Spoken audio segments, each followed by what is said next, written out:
Hello friends, in today's video, we shall look into the Harris-Todaro migration model.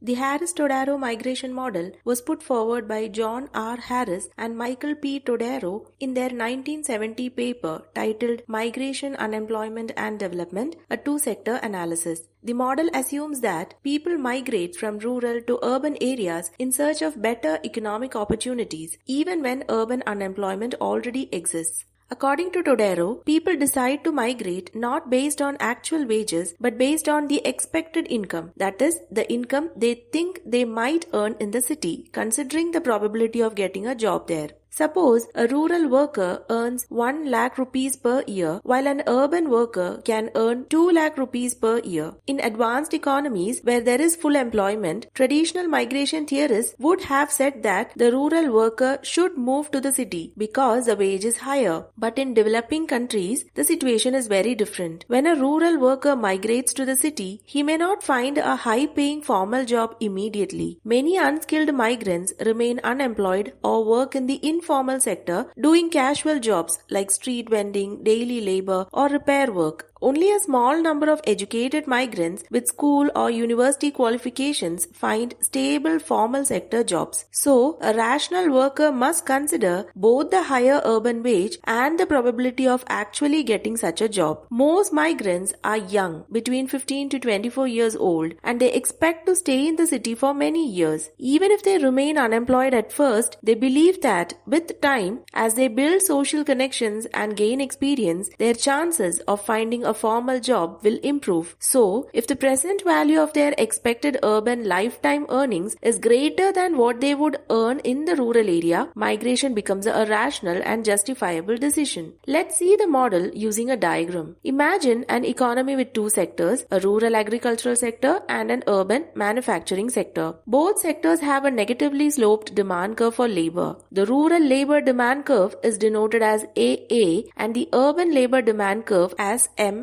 The graph of the urban demand for labor is flipped and superimposed on the rural labor demand graph to make it a single diagram. The total labor force in the economy is OAOM. In the traditional neoclassical model, wages in both sectors are flexible. So, equilibrium occurs where the two curves AA and MM intersect at point E. At this point, the rural sector employs OALA star workers at WA star wage and the urban sector employ OMLM star workers at WM star wage, showing equal rural-urban wage, and thus all available workers in the economy are fully employed. Now, in real life, urban wages are often institutionally determined, as in by minimum wage laws, trade unions, or government policies. So let's assume that the urban wage W bar M is fixed above the market equilibrium wage, where WA star is equal to WM star. Because the institutionally determined wage is set too high and is rigid downwards, meaning wages will not fall below the set level, firms in the urban sector demand less labor. If we still assume that there is no unemployment, then OMLM workers will be employed in the city due to higher wages W bar M, and the rest of the workers OALM remain in the rural sector earning a lower wage WA star star. The lower rural wage is due to the increased supply of workers in the rural sector due to lower labor demand in the urban sector. Hence, a wage gap emerges, that is W bar M to WA star star.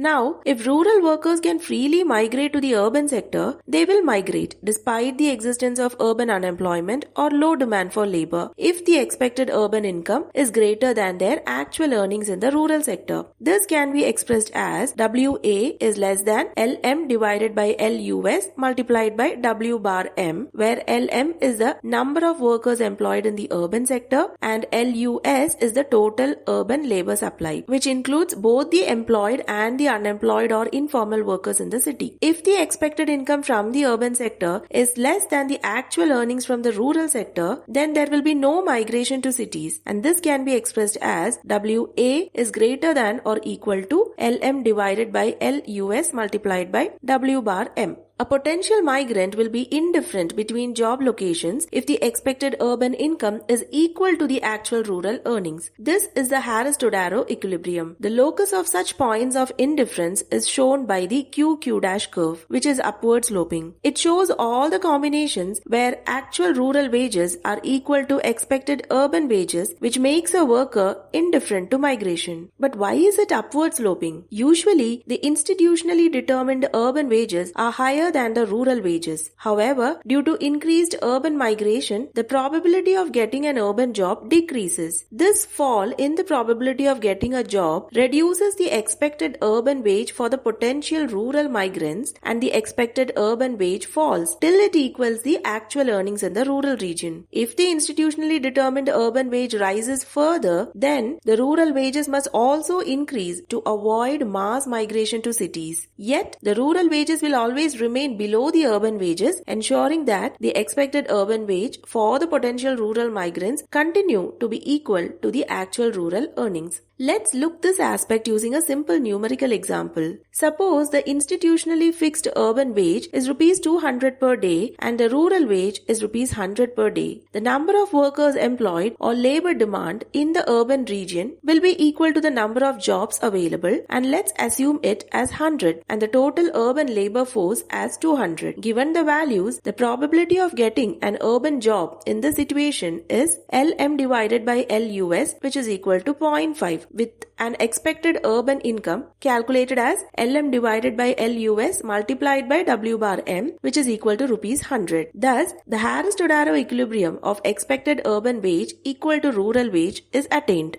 Even after the equilibrium is technically reached, many rural workers will still migrate, thinking they will find a job soon, leading to urban unemployment. So, suppose urban labor demand and wages remaining the same, an additional 200 rural people migrate to cities, totaling the urban supply to 400. Now, the probability of getting an urban job in this situation is 0.25 with an expected urban income of Rs 50 per day. If the rural wages remain at 100 rupees per day, then the rural wage is greater than the expected urban wage now. Hence, there is no incentive for the remaining potential rural job seekers to migrate. However, if the rural wage falls to Rs 50 per day, then again Harris-Todaro equilibrium is reached. That is, the migrants will be indifferent to migrate. Now suppose the government increases the minimum wages in the urban sector to 300 rupees per day, while the rural wages remain as 50 rupees per day. Then the probability of getting an urban job will be the same as 0.25, but the expected urban income has increased to Rs 75 per day. So now if the rural wage remains at 50 rupees per day, then the expected urban wage is greater than the rural wage. Hence, there is incentive for the potential rural job seekers to migrate. To hold the equilibrium, the rural wages must increase to 75 rupees per day. So if we look at all equilibrium combinations of expected urban wage and actual rural wage, we got the combinations 50-50, 75-75 and 100-100, all showing indifference to migration. Hence, the upward sloping QQ- curve.